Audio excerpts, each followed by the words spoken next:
नमस्कार दोस्तों, आप सभी का बहुत बहुत स्वागत है YouTube के इस वीडियो में। आज मैं आपको बताने वाला हूं कि यदि आप एवास्कुलर नेक्रोसिस के मरीज हैं और आपकी लिंपिंग होती है, आप लचक करके चलते हैं और उस लचकन के कारण आपका जो पैर है वो तिरछा हो गया है, बाहर की ओर मुड़ गया है, झुक गया है, चलना ऐसे ऐसे चाहिए, हमारे पंजे जो है वो सीधे होने चाहिए, पर एक पैर जो है वो ऐसा तिरछा हो गया है और फिर ऐसे ऐसे चल रहे हैं।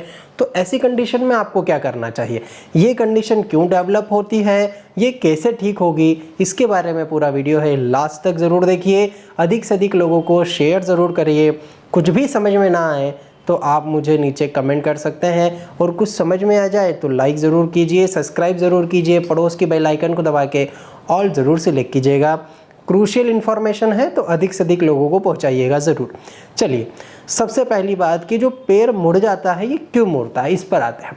इसके कारण काफ़ी सारे होते हैं। सबसे पहला कारण है पेन, दर्द के कारण पैर मुड़ जाता है या पेशेंट खुद मोड़ करके चलने लगता है। यदि वो ऐसा सीधा चल रहा है तो उसको दर्द है, पर उसने जैसे ही पैर को टिल्ट किया, मोड़ लिया और फिर चला तो दर्द कम हुआ। तो एक आदत सी हो जाती है पेशेंट को कि भाई दर्द हो रहा है, चलना तो है ही, तो पैर को थोड़ा सा आड़ा करूँगा फिर चलूँगा तो मुझे दर्द में राहत मिलेगी। तो ये आदत भी हो जाती है और उसी के कारण ये आदत फिर जो है जब दर्द कम हो जाता है तब भी ऐसे ही बनी रहती है। एक तो आदत में आ गया इस कारण से भी, और दूसरा डर के कारण भी कि कहीं मैं सीधा चलूँगा तो फिर से कहीं प्रॉब्लम ना हो जाए। ठीक है, तो ये कारण होता है। यदि हम इंटरनल बात करें तो इंटरनल क्या ऐसी चीज़ें होती हैं जिससे हम पैर को जो है सीधा नहीं चल पाते हैं। तो सबसे पहला कारण मुख्य यही है। ऐसे तो कई सारे कारण हैं पर मुख्य कारण ये है कि आपका जो फीमर का हेड है वो मीडियल, जो उसका हेड है उसके मीडियल साइड में नेक्रोसिस ज़्यादा होगी। यदि वो, जैसे मान लीजिए फीमर का हेड है, ये उसका सुपीरियर भाग हुआ है ना, ये मीडियल भाग हुआ, ये लेटरल हुआ और ये इन्फीरियर हुआ। ठीक है, तो उसके ये वाले भाग पर ज़्यादा नेक्रोसिस होगी, जिस कारण से जब भी आप पैर को सीधा करते हैं तो दर्द ज़्यादा होता है। और जैसे ही पैर को मोड़ लेते हैं तो वहाँ पर जॉइंट्स में थोड़ी स्पेस आ जाती है और उस स्पेस के कारण जो है आपको दर्द कम होता है।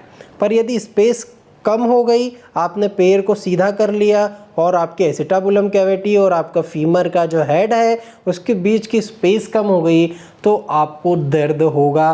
चुभन वाला दर्द भी हो सकता है, शार्टिक टाइप पेन भी हो सकता है और थ्रॉम्बिंग पल्सेटिंग पेन भी हो सकता है। ठीक है, तो इस प्रकार से जो है इसकी फिजियोपैथोलॉजी है। अब यदि हम बात करें कि ऐसी कंडीशन में हमें करना क्या है, ऐसी कंडीशन में सबसे पहला काम तो आपको ये करना है कि ज़्यादा चलना फिरना नहीं है। ठीक है, बहुत ही कम चल फिर ही करना है। ज़्यादा करोगे तो ये आदत बढ़ती जाएगी और नेक्रोसिस भी बढ़ सकती है। तो आपको करना क्या है, प्रॉपर बेड रेस्ट करना है, कम से कम चलना है, जितना हो सके उतना कम चले, अधिक से अधिक एक्सरसाइज करनी है। एक्सरसाइज में क्या करना है, पीठ के बल आप लेट जाइए और दोनों पैरों को अल्टरनेट ऊपर नीचे उठाइए। फिर क्या कीजिए, आप साइकिलिंग कर सकते हैं।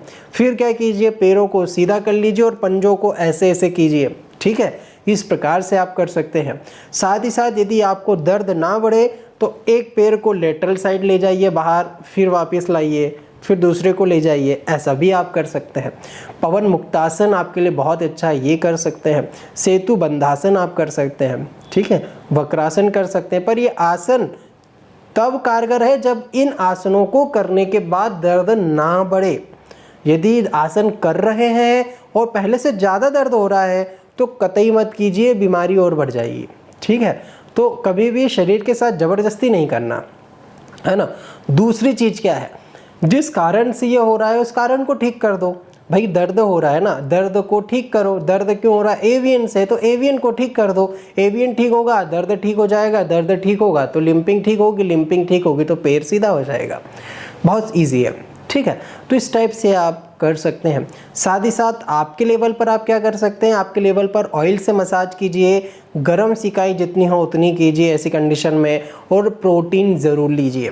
प्रोटीन रिच डाइट आपको ज़रूर फॉलो करना है, आप देखेंगे कि आपको बहुत अच्छे रिजल्ट देखने को मिलेंगे। ठीक है, रॉ डाइट आप ले सकते हैं, आपके लिए बहुत बेनिफिशियल होगी।